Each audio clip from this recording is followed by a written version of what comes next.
Salut tout le monde, c'est Captain Prout. On se retrouve aujourd'hui pour ma deuxième vidéo sur YouTube. Donc aujourd'hui je vous présente une vidéo un peu spéciale puisque je vais vous montrer deux gameplays d'environ 5 minutes chacun qui seront commentés par moi évidemment et XX Swag Warrior XX. Donc le but de cette vidéo aujourd'hui a pour but de vous montrer les deux armes les moins utilisées à Call of Duty Modern Warfare 3. Donc la première arme, j'ai choisi un sniper rifle qui est le Dragunov. Et pour la deuxième arme, j'ai énormément hésité entre le M16A4 et le PM9, mais j'ai finalement penché pour le PM9 qui est une submachine gun. Donc le gameplay au Dragunov, c'est moi qui va l'avoir fait, et le gameplay au PM9, c'est mon très cher ami. Donc je vais vous montrer les deux gameplays. Mais juste avant, je vais vous montrer les deux classes qui nous ont permis de les réaliser.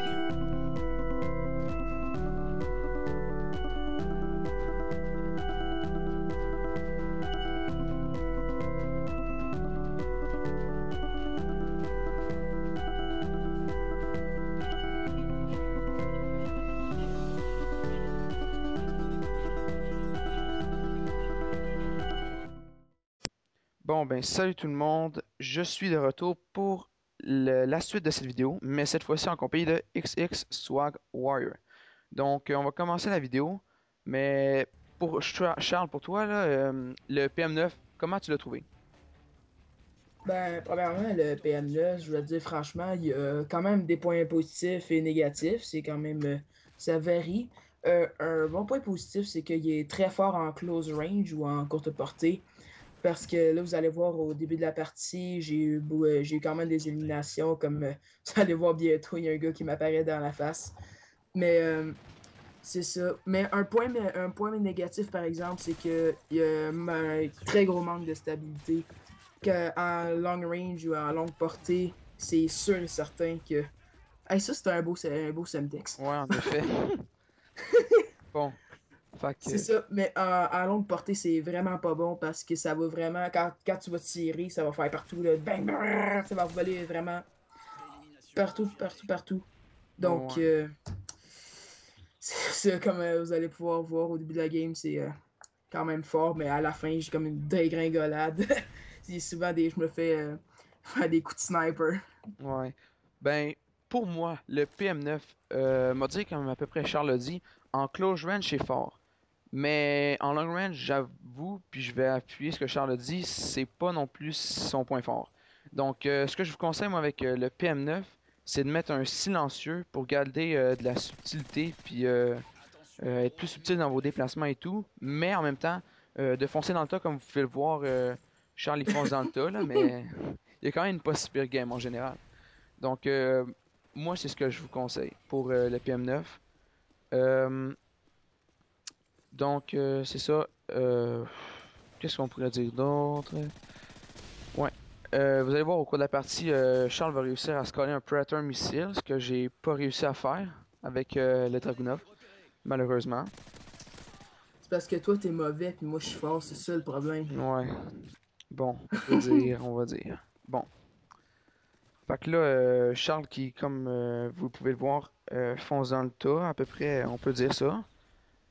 Là, il a réussi à faire quand même un beau petit long range. Là. Il a fait un shoot de quand même assez longue distance.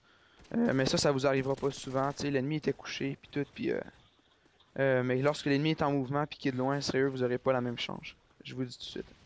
Ça apparaît-tu que j'aime ça, les Semtex? Ouais, ouais, t'en as utilisé assez beaucoup dans cette game-ci quand même. Bon, ben là, je crois que c'est dans ces environs-là que Charles va réussir à coller son Predator missile. On va regarder ça. Ouais, je crois que Comme c'est vous là. avez pu voir dans le dernier kill, ça m'a pris C'est là. vraiment beaucoup de balles. Vraiment beaucoup de balles. C'est vraiment, ça tire partout, il y a un manque de stabilité. Et Ouais. Donc, au début de la vidéo, vous avez pu le voir, j'ai montré les classes. Donc, moi, c'est les classes que je vous conseille. Euh, Fait que vous n'êtes pas obligé de prendre les mêmes. Je vous oublie surtout pas. Mais moi, puis Charles, c'est les classes qu'on a utilisées pour ce gameplay-là.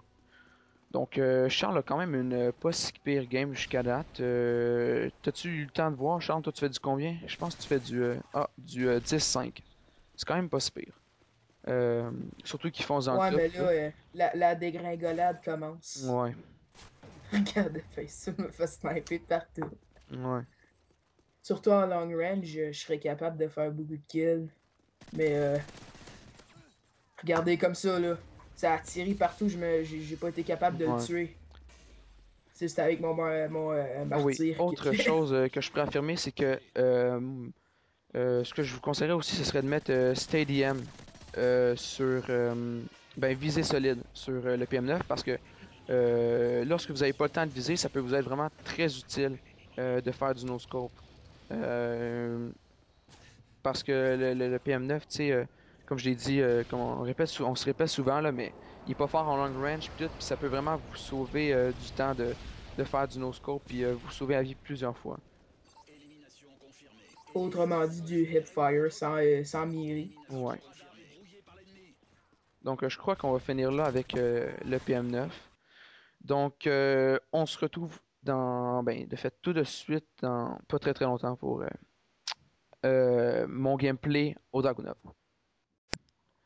Donc, mon gameplay au Dragunov. Donc, on poursuit cette vidéo. Je suis toujours en compagnie de mon fidèle ami XX Swag Warrior. Donc, Allô? allô. Donc, la partie débute. Alors, le Dragunov. Je veux pas me mettre à dos les personnes qui vont regarder cette vidéo. Mais généralement, j'ai plus de points négatifs sur cette arme que de points positifs. Mais on va quand même commencer avec les points positifs. Donc, le Dragunov. Ce qui est vraiment utile avec cette arme, c'est qu'il y a énormément de balles dans son chargeur. Surtout dans cette vidéo-là, quand j'ai joué avec, parce que j'y ai mis Extended Mag. Donc ça peut vous permettre, lorsque vous êtes proche d'un allié, de le mitrailler. Puis c'est vraiment efficace. Ça peut vraiment vous sauver la vie à plusieurs reprises. Comme là, je viens de le mitrailler.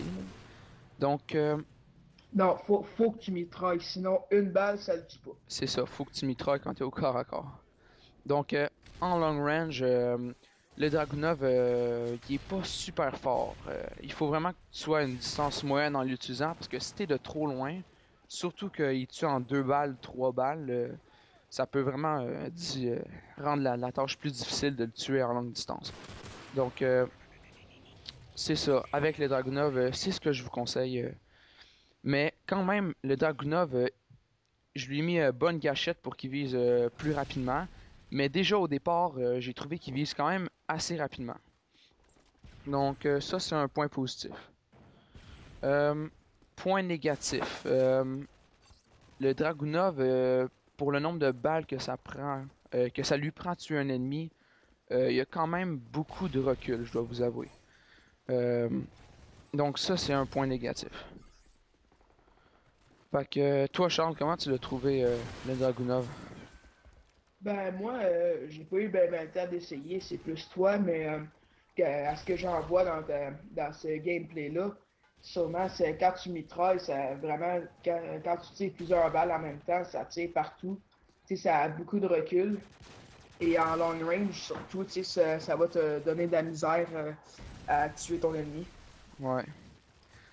Donc moi pour le Dragunov, j'ai mis des perks spécialistes, tout simplement parce que c'est assez difficile d'avoir euh, de bons kill streak avec ça. Donc un SC-130 et tout, j'aurais pas vraiment été capable d'en avoir un. Donc le Dragunov c'est plus un sniper corps à corps, je pourrais vous dire. Euh, Vous pouvez l'utiliser en long range, mais je vous conseille pas vraiment. C'est malgré que ce soit un sniper, là, il s'utilise vraiment plus à une distance moyenne. Donc dans Vous cette pourriez partie, aussi l'utiliser avec un ACOG. ouais un ACOG c'est ça. Je l'ai pas utilisé avec un ACOG dans ce gameplay-ci, mais c'est tout de même une chose que je vous recommande, puisque justement il est pas super fort en long range. Donc ça peut être une bonne suggestion, oui en effet, d'utiliser le Dragunov avec un ACOG scope. Donc je pense que cette game-ci, j'ai eu de quoi, genre 11-9. Euh, C'est pas vraiment super bon, mais bon, je voulais juste vous montrer de quoi il avait l'air normalement le Dragunov. Donc j'ai pas pris un gameplay super où j'ai eu des super ratios et tout. Comme vous voyez là, je viens de faire un hit marker. Ça va vous arriver vraiment souvent parce qu'il tue en 2-3 balles. Donc je crois que la game va se finir dans pas super longtemps là. En tout cas.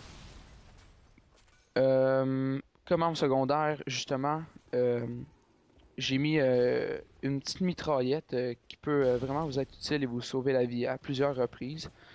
Cette mitraillette-là est vraiment très stable. C'est un MP9, ouais, un MP9 silencieux. Donc, c'est ce que j'ai mis. Donc là, en ce moment, je fais du 7-7. C'est pas super, là, mais je pense que mon ratio va s'augmenter un peu d'ici la fin de la game. Là, mon ratio va s'augmenter. Donc, comme vous pouvez le voir. Surtout avec un Dragunov. Ouais, c'est ça, faut pas trop espérer. Sérieux, cette arme-là, je vais vous l'avouer, franchement, c'est pas ma préférée. Bon. Donc, c'est ça, au corps à corps, n'hésitez pas sérieusement à mitrailler avec votre gâchette. Ça peut vraiment vous sauver la vie à plusieurs reprises. Puis moi, je vais vous dire franchement, prenez un bon L118 ou un MSR. C'est sûr que c'est à bas d'action, c'est un mécanisme à verrou, mais c'est une balle, ça les tue. Donc si vous êtes expérimenté au sniper, vous ne manquerez pas souvent vos cibles. Ça va être beaucoup mieux pour vous. Ou un Dragunov, surtout, tu vas avoir plus de chance. Ouais. Donc, la vidéo est finie. Je vous dis merci du visionnement et on se retrouve à très bientôt pour une prochaine vidéo. Allez, salut!